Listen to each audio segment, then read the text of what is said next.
what's up, everybody, man? Welcome to another episode of DNA-TVISION, man. I got a real good friend decided to stop by, man, Mr. Leo Stewart. What's up, buddy? What's going on, man?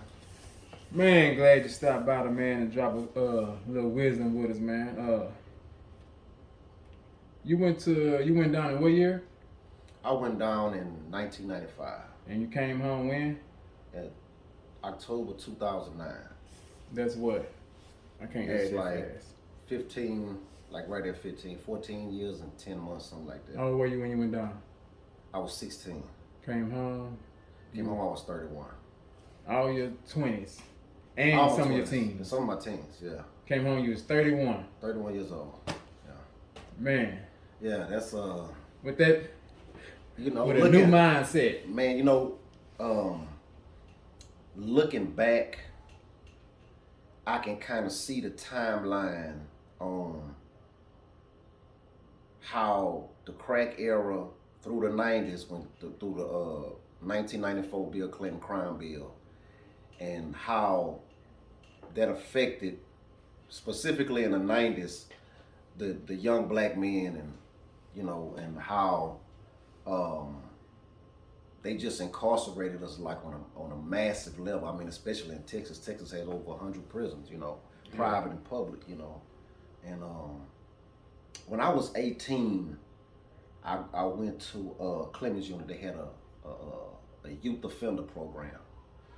They were just starting out. They didn't put me in it, but I ended up doing 12 years there, and I saw just the young men. I mean, coming in, and I mean, just they had droves. in droves. I mean, with just life sentences. Yeah, just I mean, extreme cases like 15-year-olds with double life sentences. You know, 16 years old with 50. You know, I mean, it just they was hiding young black men at that time, and it was just like, I mean, looking back on it at the time, it was just like, you know, this guy got some time, this guy got time. It wasn't like, I wasn't looking at it from like as a grown man standpoint, like, man, this are little kids, you know what I mean? They didn't even notice. They 16 with 50. It's like yeah. It ain't even hit them yet. It ain't, yeah. And you know, you think about the nuances, like some of them guys, their parents died, their grandmother died. They may have one or two kids that, you know, they saw them probably when they were 6 months, and then they'll never see them again, you know. And that's leaving, that's just a cycle. They leaving them out there, and then they grow up and do the same, you know. And looking back on it, man, it was a cold plan that they put together, man. And it wasn't nobody there to say, hold on. Yeah. You know, not any politicians, not any state representatives or anybody. I mean, specifically the black ones, because these are your cousins, these are your nephews, and they just hired them, and y'all, you know, and nobody came to say anything, to say, hey man, we really need to step back and look at what's going on. And when they went to red, doing all the red lining and the 9 other houses, and so everybody got to move to the projects, and then you know, everybody got the fiend for themselves, and then here it is. Yeah, the cycle continues, man. And yes, I mean, we starting to see the effects of it now, and it's messed up. But I was just my mind is blown, because nobody said nothing. It was just like normal. They was just hiding fathers, hiding brothers, you know, and just. I mean, when that drug hit, it was like a wildfire. Right, and you know, to me, once you remove the man, everything else is easy.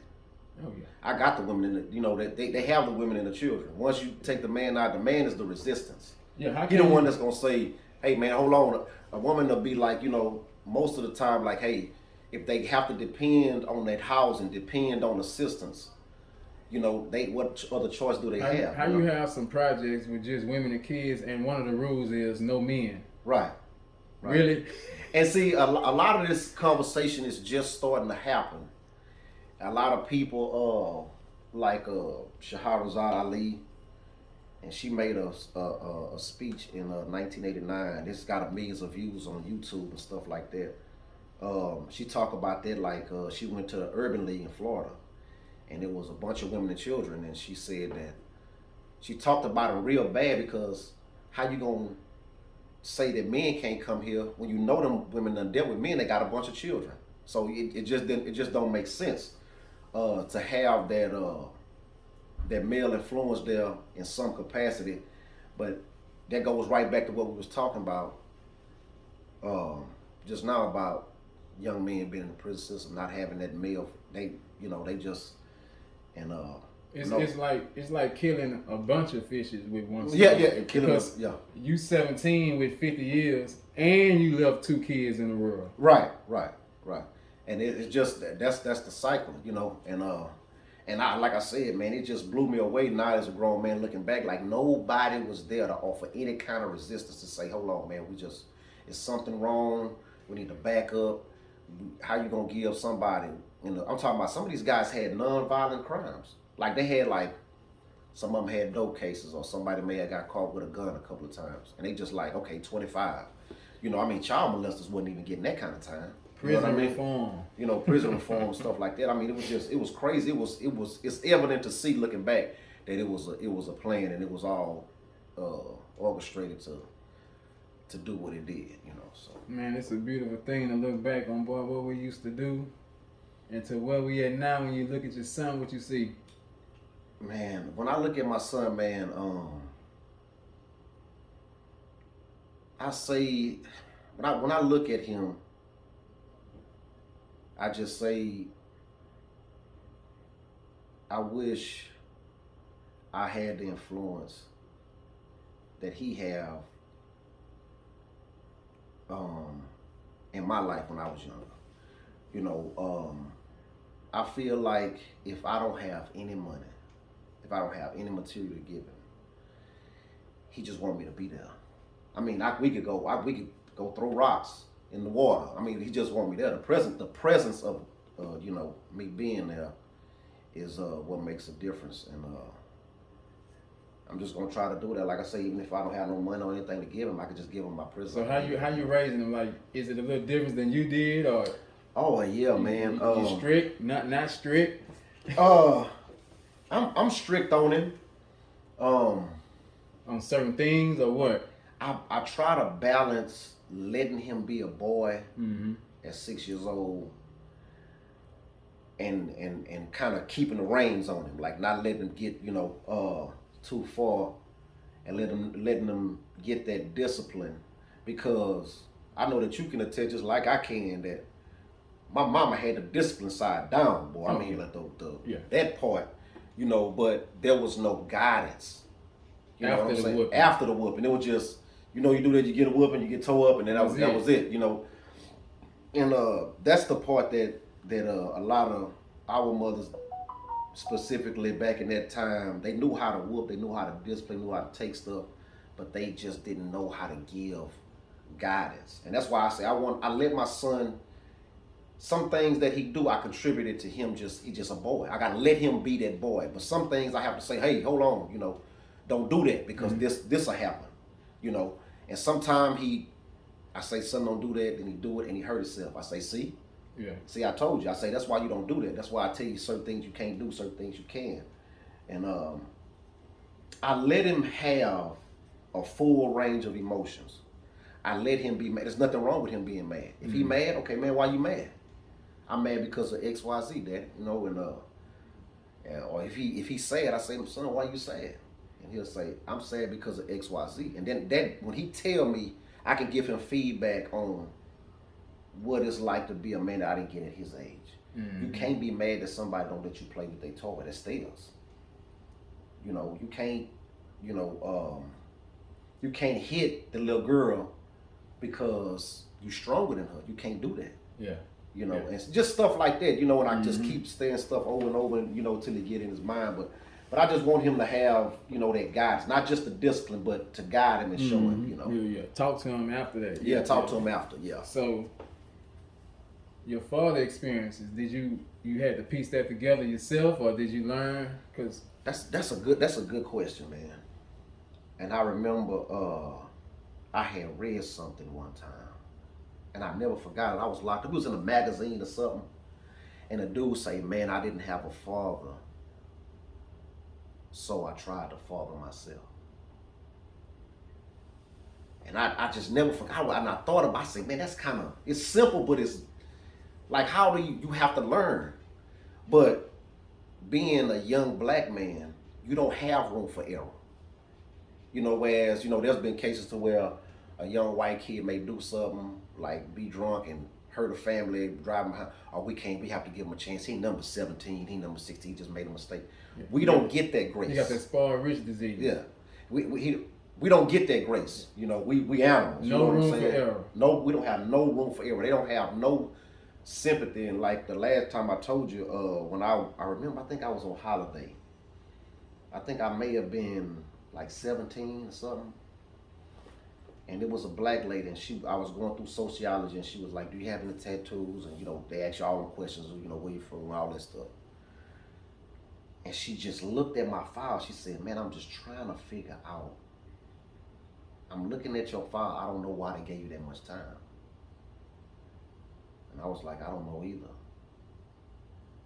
And one of the aspects that don't be talked about is a lot of us, when we were young that way, when we were that young, going through that traumatizing period, was we didn't have no feelings. I mean, it wasn't like, "Man, I got 30 years," or "Man, I got 20," or "Man," it's just, it is what it is. And looking back on it, like, man, to be that young and not have no kind of like, "Damn, I messed up," or it's just, I gotta do the time. You know, and that's crazy, man. Think about that, man. A lot of dudes I know, they were incarcerated, had life, had 65, stuff like that. They just didn't have that, like, man, it was just, and that just goes to show how our situation hardened us so much to where we just didn't even have. It was a normal process. It was a normal process. Like, it was just like, my life is used to being jacked up, so this is just the end result. It is what it is. I mean, I knew my life was gonna be. I mean, they feel like they didn't stand a chance, man. And I don't want my son to be hopeless like that. To feel like he don't have a chance to make it, or to do something, to be a plumber, to drive a trash truck, whatever it may be. You know, he ain't got to be a doctor or a lawyer. I just want him to be, you know, just better than I was. You know, so. A lot of that stuff is deep because you can kind of see the timeline going. You look back on it, you see this happen at this time, this happened. You're like, man, that's crazy. And I'm not the only, you know, we're not the only ones. You know, it was thousands of young black men. I'm telling somebody the other day, the black man is like disappearing, like in Visitation. You didn't see, all you seen was moms. That's all you seen was moms. Yeah. Visitation. At these little league football games, who you see? Right. Yeah, you see nothing but moms. You know, and I have to, when I deal with my son, I have to, like I say, I have to kind of try to use some wisdom, because I had to father myself. I didn't know how to pay no bills.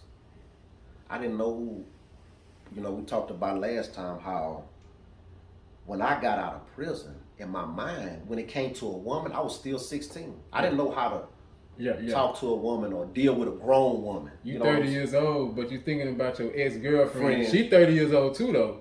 But you haven't seen that growth. So when you thinking about it, she's still 16. Right. But she a grown woman that done went through stuff and had it. And you a grown man too, though. But your mind not. Your mind not, right. Your thoughts. And I try to, man, it's just so much stuff not only when we do what we supposed to do, you know, we did our time, we came home, we still have obstacles to jump. So that means, like, all the way back from when you did something when you was a teenager, it affects your life all the way to you know, years and years later. And as we're trying to tell the youth out here in Beaumont, man. Yeah, I mean, one emotional decision, like, to me, that's one of the things that doesn't get talked about a lot, is how a lot of young guys have the mindset that they have to prove something. Immediately, right then.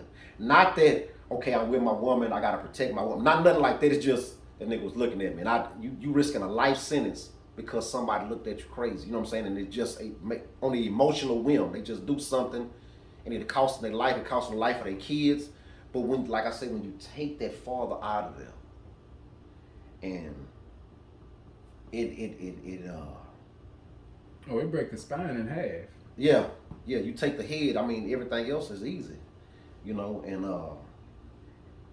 I'm seeing it now, you know, how I tried to father myself, tried to do the best I could. Man, and I think about young kids now, they may be 10, 11, 12, and they don't have that, so they trying to father themselves too. Like, I'm trying to figure out, well, you know, this is what manhood is. I got to try to do something to prove, you know, instead of, because I'm pretty sure that you can attest to this too. How many talented men you came across? Dudes that could draw, dudes that wrote books, sing. The fastest dude I seen with my own eyes, I saw him like just running, like he just dude should be outside and Rick just run. I say, man, I never seen nobody that fast, like hooping. Hooping. I seen all kind of dudes put their whole body over the backboard. I mean, just all kind of talent, and I was like, there was nobody there to guide that talent, to use that for the good of his family or the good for his children, or, you know what I'm saying? There was nobody there. So I mean, it's a travesty all the way around, man, the way our community was set up, how it is set up, and how a lot of young men, they don't have no guidance. They have talent. They may have, I knew a dude that can that just knew calculus you know what I'm saying? Dude taught himself calculus, you know what I mean? Just all kind of stuff like that, but there's nobody there. And before you even realize it, we gotta hide them. Because during the 90s, they was filling them prisons up, man. They was filling them up, you know? And and it was just before they knew that that the stuff that they was doing was messed up, it's too late. I got 25 years, I got 30 years, I got, you know. Now, like I said, I'm not gonna say it's too late, but man, you got a life sentence. Now you teaching and tutoring, and if you'd have had that guidance, you could have been doing that out here. Yeah, exactly.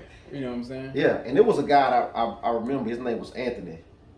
He was from Louisiana, and he said he had an African friend of his, and he told him, he said, this is my third time down.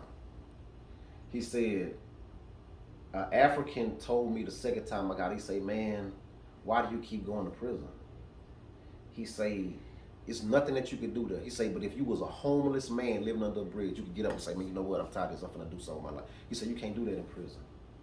He said, so why not stay out here, try to do something with your life versus keep going to prison and you keep having to start over. And we were sitting right there in our dorm, and he was just like, I didn't understand then. Now I get what that guy was saying, you know. And man, we just being behind the 8 ball. You just don't, you know, you just so far behind, you know, and it's for some guys they just feel like trying to recover is insurmountable. I can't do it. But you can make a difference. You know what I'm saying? It don't, you know, you always can, you know, pick up the pieces and try to make the best of it, you know. Yeah, man, so, you a perfect example, man, and I'm glad you stopped by, man, and we're gonna have many more interviews left to go, man. And we love you, man, and you setting a good example for black people, man. The black brothers in Beaumont. Yeah. They need it, man. You can turn your life around. You're a perfect example, man. You a true warrior, man. Just think about the young men who never heard nothing positive. Yeah. I mean, just like all your life, you had to go through stuff, and nobody ever told you, man, hey, man, all you hearing is cussing and smoking weed, fighting. Like, nobody ever told you, hey, man, you don't have to do that, man. Nobody ever told you. Just think about it. Nobody ever said that. You never even got an inkling. I mean, from the TV to the radio to your family, nobody ever said, hey, you do something at one time that could cost you your life. Nobody ever stopped them. You know, that's why it's important that, you know, when I get a chance, I talk to some of them. Some of them, and one thing too, you can't save everybody. Some dudes, they got to learn the hard way. They got to learn the hard way, you know, and I can relate to that. And sometimes the hard way everybody hard way not the same. Yeah. Sometimes it come in life sentences, sometimes it come in 10 years. Yeah, yeah. It's different. Yeah, so, you know, it's good that what y'all doing, man. I know that y'all gonna be successful with this here, man, because Beaumont is a place to where these young guys out here killing each other behind young ladies, and then they move on and go mess with somebody else. Like that guy at the car wash on Washington, 19 killed a 20-year-old behind a young lady. Both of one dead, one in jail. Now she gonna be messing with somebody else. Nobody ever sit young men down and say, "Hey man, you gotta control emotion. I got hurt by a woman too. Ain't no man in the world ain't, you know, haven't been hurt by a woman. But you have to. There's nobody there to walk them through that, to learn from that. So they just two young men, lives gone. Just that kind of stuff. You know, that's crazy. It's just like in your circle, like, hey man, y'all tripping, man. Just hey, for what? I mean, right. Yeah. Just man, it's we got a long road, man. We got a long road with them. It's up to us, man. Man, we drug our mamas through the dirt, man. So hey, they say karma is something else, baby. We gotta step up, man, and do our part. Yeah. Hey, so man, we appreciate you stopping by, man. We no problem, man.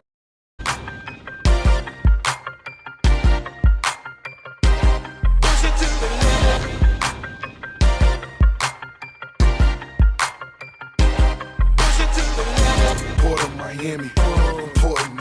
Ain't got nothing to lose. We support